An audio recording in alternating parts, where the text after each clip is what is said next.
Il semble qu'Alex Jones va perdre le contrôle d'Infowars et que ce contrôle sera désormais entre les mains des gens de The Onion.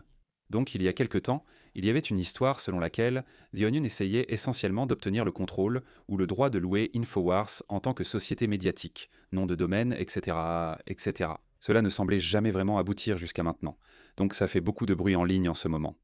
Regardons cet article de npr.org qui explique un peu ce qui se passe. Il y a plus d'un an, un juge fédéral des faillites a rejeté la première tentative de The Onion d'acheter Infowars dans le cadre d'une vente aux enchères de faillite, jugeant le processus vicié. Le tribunal des faillites a précisé que la société mère d'Infowars, Free Speech Systems, n'étant pas en faillite, ses biens doivent être gérés par un administrateur judiciaire du Texas. Cela a permis un accord pour louer Infowars à The Onion en attendant une possible vente future. Ici, il est indiqué que l'accord prévoit que The Onion paye 81 000 $ par mois à licence-infowars.com. Le nom de domaine et la marque que le séquestre affirme couvriront les frais de conservation pour préserver et protéger les actifs de le patrimoine sous séquestre. En attendant la décision sur l'appel de Jones et la possibilité de vendre, les dirigeants de The Onion célèbrent déjà. Ils donnent des interviews en disant que, en gros, ils vont contrôler Infowars. Ils ont même dévoilé ce nouveau logo qu'ils affirment être le nouveau logo d'Infowars. Ils l'ont évidemment fait aux couleurs arc-en-ciel. Le haut dans Infowars ressemble au logo de The Onion. Et Alex Jones panique complètement. Il a littéralement perdu la tête depuis 1 ou 2 jours à cause de toute cette histoire, accusant Trump pour ce qu'il considère comme l'implication de Trump dans cette vente ou cette mise en location. Alors regardons simplement ce qu'il a à dire à ce sujet. Donc c'est lundi soir, et ces dernières heures, j'ai vu partout des gros titres en tendance sur X disant que, The Onion va de nouveau reprendre Infowars et en faire un site satirique. Ils l'ont gagné. Ils en sont propriétaires. Il y a 1 an et demi, ils ont prétendu être propriétaires, mais c'était une fraude, aucune vente aux enchères de faillite, tout était faux. Aucune audience n'a eu lieu cette fois. Mais soutenu par Bloomberg et les démocrates, Ben Collins, l'ancien chef de la censure de MSNBC, vient d'annoncer qu'ils emménagent le 1er mai. Tout cela se fait via une juge texane qui a mené un procès spectacle contre moi avec HBO il y a quelques années, affirmant que c'est à eux, alors que l'affaire est toujours en appel et qu'elle n'en a pas légalement le droit. Maintenant, remarquez que le séquestre qu'elle a nommé ne paie pas la facture d'électricité et ne paie pas les factures, même s'il reçoit l'argent. Il y a largement assez d'argent pour payer les factures. Ils sont déjà en train de nous étouffer.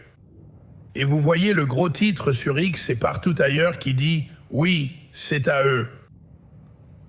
S'il y a une justice, ils auront de gros ennuis. Nous allons déposer de nombreuses plaintes contre eux. C'est absolument scandaleux qu'en 2026, ce genre de conneries continue.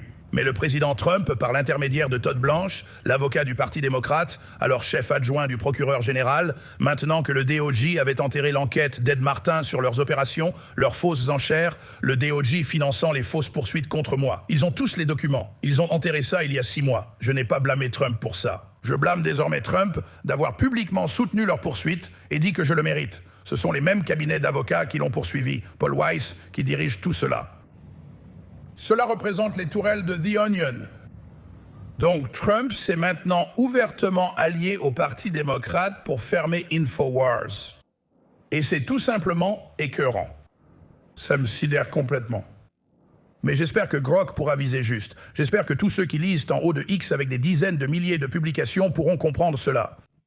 C'est là que tu sais que tu es vraiment mal quand tu te dis « J'espère que Grok pourra viser juste. Espérons, Grok. Espérons. » ChatGPT s'en occupe ici. Espérons qu'il soit, tu sais... Ouais, il est vraiment au plus bas, mec. Il est vraiment au plus bas. Et je le crois quand il dit que Trump est impliqué ici. Parce que Trump l'a dit dans ce long message où il a interpellé Alex, Candace, Megyn Kelly et Tucker. Tu sais, Alex Jones qui a dit des choses dégoûtantes sur les victimes de Sandy Hook et leurs parents. Et il a reçu, à juste titre, une énorme indemnisation qu'il était censé leur payer. Tu sais, il s'est en quelque sorte allié à eux de cette manière. Ça montre bien, je pense, le risque que prennent ces commentateurs conservateurs qui ont longtemps soutenu Trump, maintenant qu'ils le critiquent ouvertement et s'y opposent. Non seulement ses choix en politique étrangère ou sa dissimulation autour des dossiers Epstein, mais lui-même, tu vois, ils attaquent fort, c'est la politique de la terre brûlée. Et je pense que si tu connais un peu Trump, presque rien ne le motive plus que ses querelles personnelles, ses vendettas personnels. Il n'est pas autant concentré sur les désaccords politiques que sur ce qu'il perçoit comme des affronts personnels, tu vois.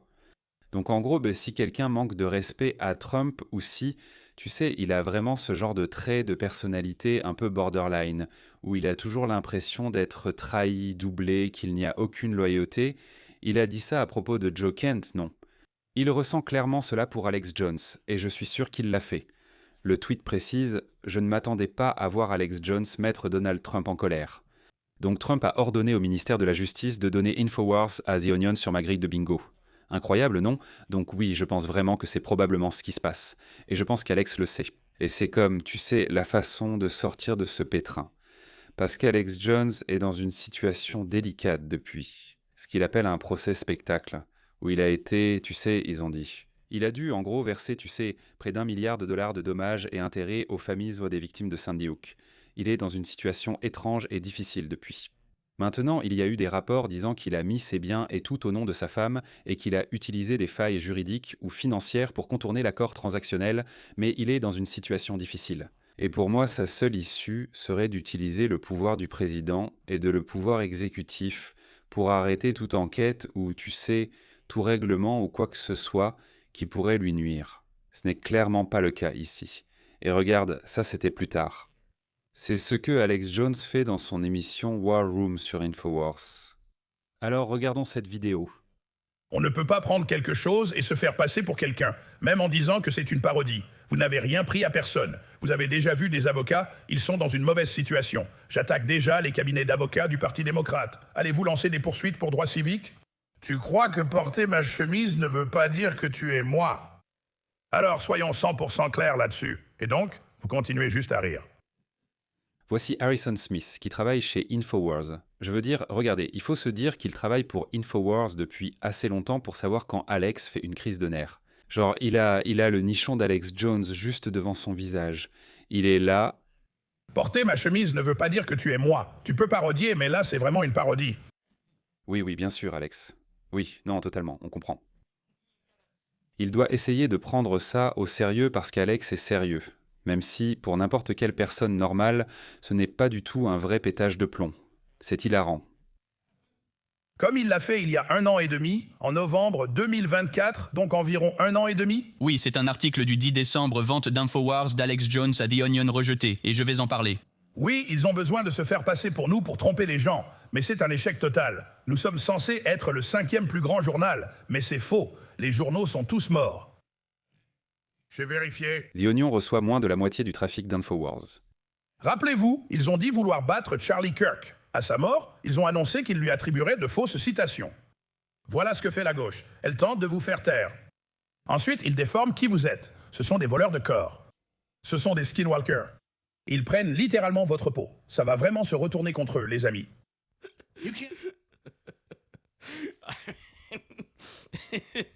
Lui torse nu disant « Ce sont des skinwalkers, ce sont des voleurs de corps ».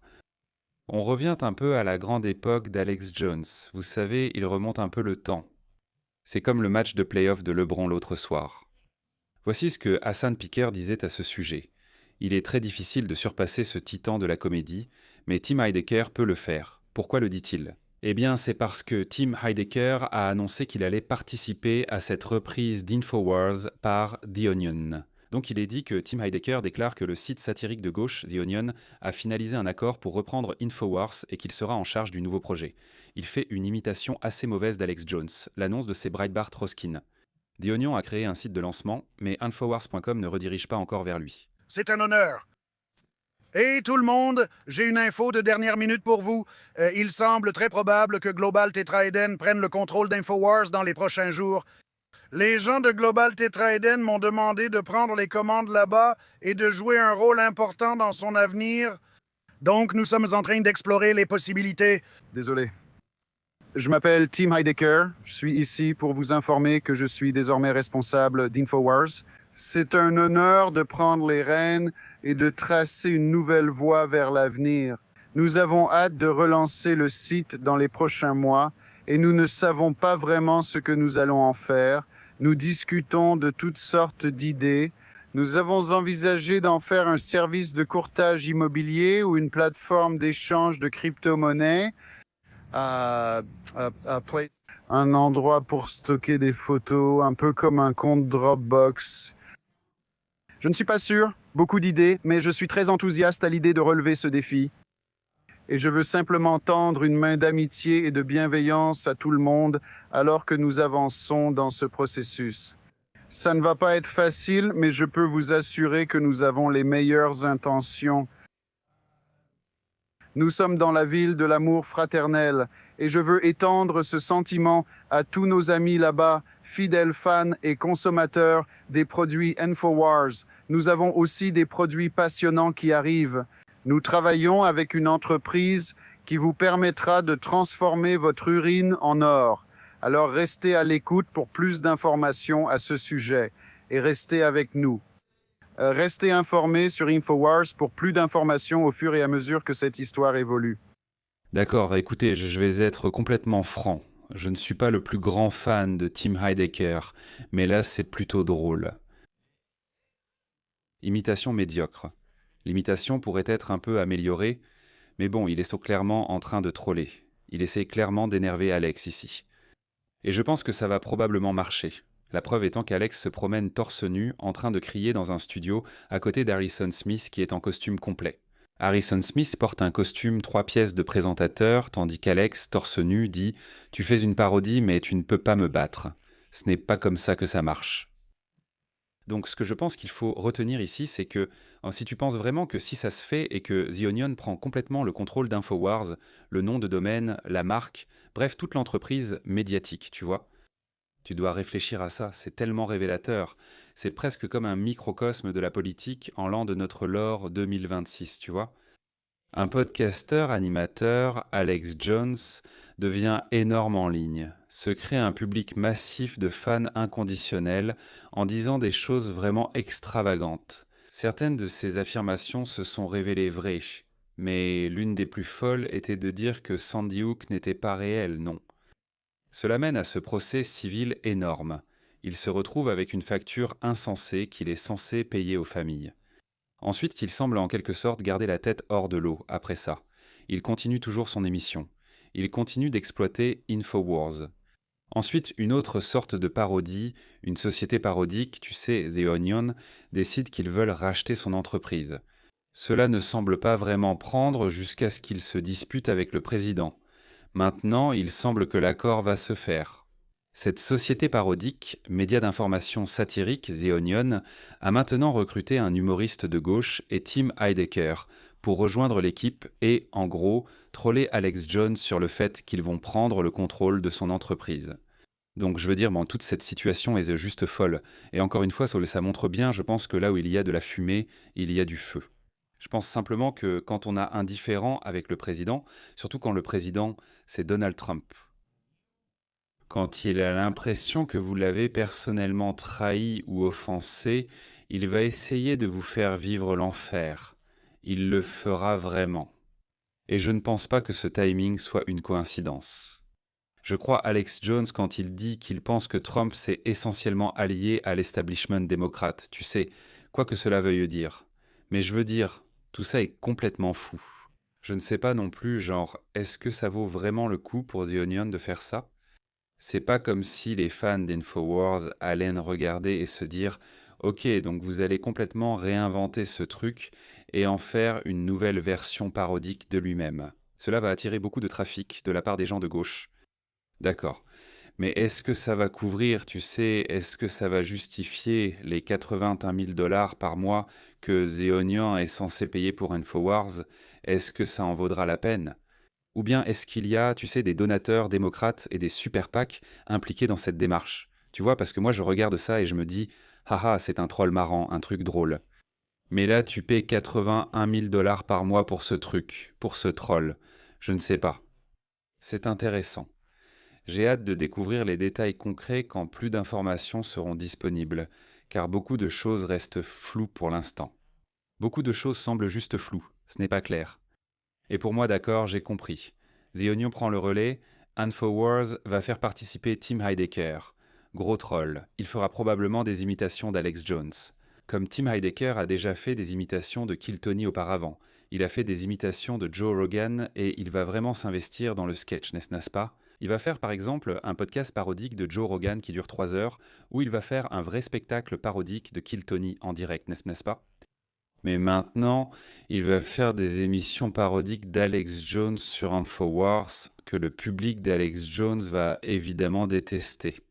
Et le prix que le nouveau propriétaire d'Infowars ou le nouveau locataire, The Onion, devra payer pour ça, c'est $81 000 par mois, un peu louche, un peu louche.